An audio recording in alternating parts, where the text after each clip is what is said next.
Okay, welcome everyone to my continuation of what is algebraic graph theory. Today I would like to discuss a little bit more about the chromatic polynomial, the color polynomial, because it was quite cool. So remember that this was the polynomial that counts colorings. There was one polynomial that counts colorings, and I kind of wonder about the following question. So what is chromatic detection?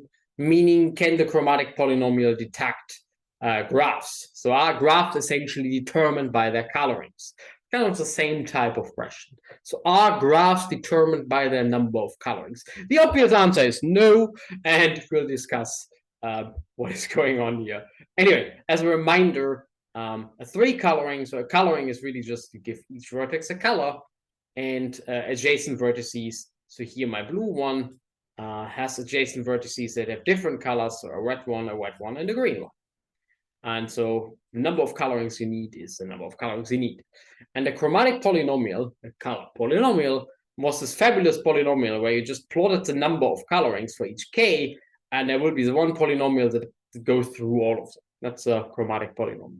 So it really is a polynomial that counts graph colorings. And it's an graph invariant, which is kind of really not hard to see. So it kind of doesn't depend on your graph. So if two graphs are isomorphic, then the polynomials are the same. So I'm wondering in this video about the converse. What happens in this direction? So what happens if the polynomials are the same? What can we conclude about the graphs? Is there some uniqueness of graphs, of colorings here? Because this side kind of counts colorings, and this is really the graph, right? So if we know the colorings, do we know the graph? That's essentially the question I would like to answer.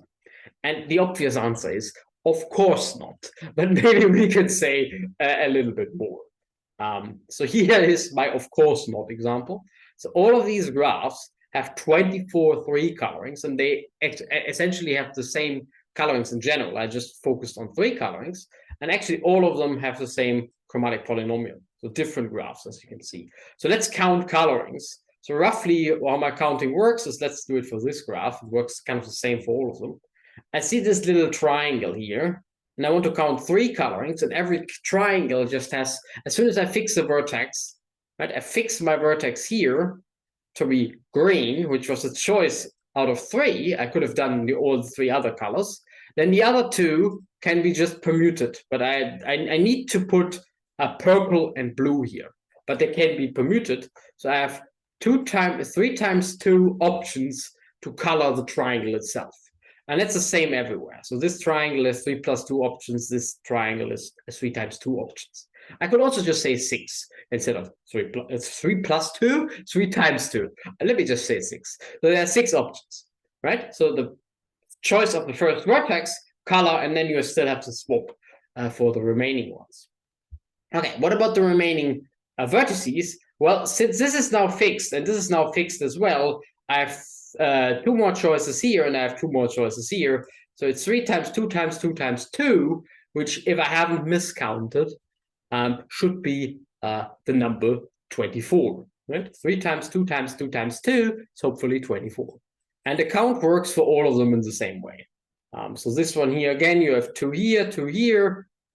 This one here, again, you have 2 choices here because this one is fixed, and then you have 2 choices here as well because the previous one is fixed. But anyway, the point is we have 3 different graphs, and they have the same number of 3 colorings, and they have the same chromatic polynomial. So our wannabe theorem here that the converse is true is kind of obviously false. And kind of the question is, how false is it actually? So how far away from the truth is the converse of this statement? Okay, and then you do some count, and some kind of interesting patterns show up. So here are all graphs on 5 vertices. There should be 34 of them. I hope that's right. So you can convince yourself, all simple graphs here, you can convince yourself there should be 34 of them. The red one is a circle. It just looks a little bit strange because this vertex is pulled over here, but the red one really is just a circle. And the purple one is a complete graph K5. Okay. And you can now just use a machine and just compute all the graph polynomials for all of them. And you realize the following fun fact: there are already 34 graphs. But the only one with this chromatic polynomial is the cycle. Okay, and the only one with this chromatic polynomial is a complete graph. For the complete graphs, that's kind of clear because, as you can see, the roots of this polynomial are exactly the non-coloring, so the colorings you can't use, and the complete graph is the only one that can't use 4 colors. Because otherwise, well, let's say for this one here, you always have a broken edge somewhere, and you can just give those two the same color and then use 3 colors on the remaining edges. So for the complete graph, that's kind of clear, but for the cycle, that's less clear. And there are kind of 33 other graphs, and they still have a different chromatic polynomial. So you might wonder whether there are some nice families of graphs which are determined by their chromatic polynomial, like cycles or complete graphs.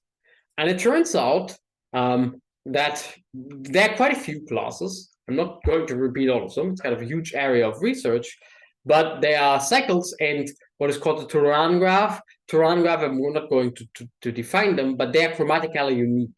Turan graphs include bipartite graphs, complete graphs, complete bipartite graphs, complete tripartite graphs, so quite a big number. Empty graphs as well, so graphs without vertices.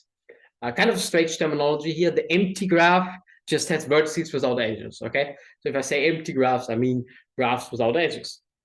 And they're chromatically unique, which is exactly the converse of our statement. So I call that CU in a second. That's not so bad. That's actually a nice theorem. There are some classes of graphs, and there are not so few of them. So like here, Turan graphs on 5 vertices, all of these are unique. Cycles are unique, and so on. So you might wonder, maybe there's quite a strong uniqueness statement, so you can beef that up. You can find new classes of graphs where everything is unique, whatever. But it turns out, I just plotted them, most graphs are not chromatically unique. So I just plotted the graphs up to order 10. So the ratio of them, so what I mean is the ratio of graphs that have a unique polynomial divided by all graphs.